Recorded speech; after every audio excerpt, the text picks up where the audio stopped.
Budaya Timur seringkali menempatkan posisi anak di urutan terbawah dalam pengambilan keputusan.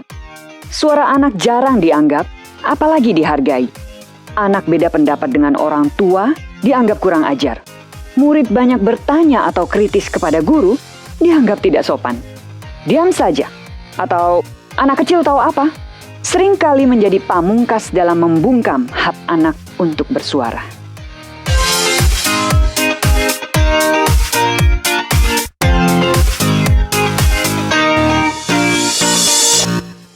Tahukah sobat, bahwa Indonesia termasuk salah satu dari negara-negara yang telah menandatangani Konvensi Hak Anak Perserikatan Bangsa-Bangsa atau PBB pada tahun 1989. Berarti bahwa negara ini berkewajiban untuk memenuhi hak-hak anak, mulai dari presiden, para menteri, pejabat aparatur negara, kepolisian, lembaga pendidikan, lembaga hukum, hingga tiap warga negara, termasuk saya dan Anda. Hak-hak anak itu diantaranya adalah hak pendidikan, hak mendapatkan makanan sehat, hak dilindungi, hak mendapatkan akses kesehatan, hak identitas, dan hak menyampaikan pendapatnya. Kembali tentang mendengarkan suara anak. Cobalah mulai menghargai pendapat mereka. Meski kerap terdengar naif, polos, tidak masuk akal, mengada-ngada, penuh hayalan, tapi itulah suara asli dari diri mereka. Minta pendapat mereka mulai dari aktivitas sederhana seperti mau kemana di akhir pekan. Siapa tahu mereka bosan ke mall, tapi maunya di rumah saja menonton film kartun seharian dengan Anda, orang tuanya yang sibuk selama 5 hari kerja.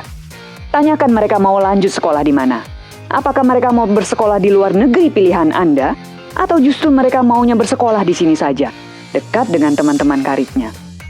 Juga gereja. Sudahkah kita mendengar dan melibatkan langsung anak-anak dalam program yang berhubungan dengan komisi anak misalnya? Siapa tahu anak-anak bosan dengan metode kelas di sekolah minggu yang diterapkan. Tapi mereka maunya sekali-sekali keluar dari ruang kelas dan menginginkan aktivitas luar ruang.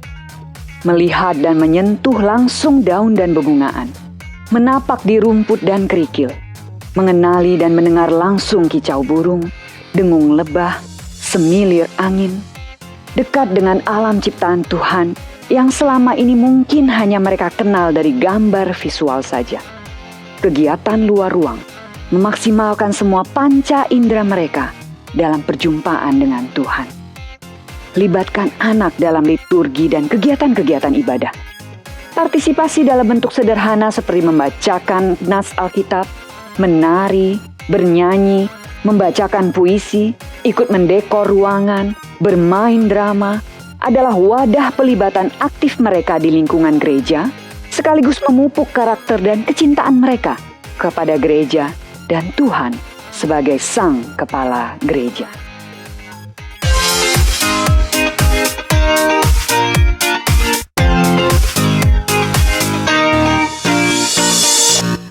Anak adalah anugerah Tuhan, titipan bagi orang tua, jadi mereka bukan milik mutlak Anda.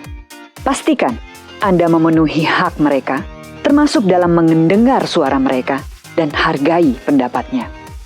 Anak-anak adalah ciptaan Allah yang berharga dan mulia, sempurna, sesuai citra Allah, imago Dei, sama seperti kita orang dewasa. Di tangan merekalah hidup, mimpi, harapan kita berkelanjutan, termasuk eksistensi gereja. Karenanya, gereja harus memperhatikan generasi anak, karena di masa mendatang, gereja akan dipimpin oleh anak-anak di masa sekarang. Shalom.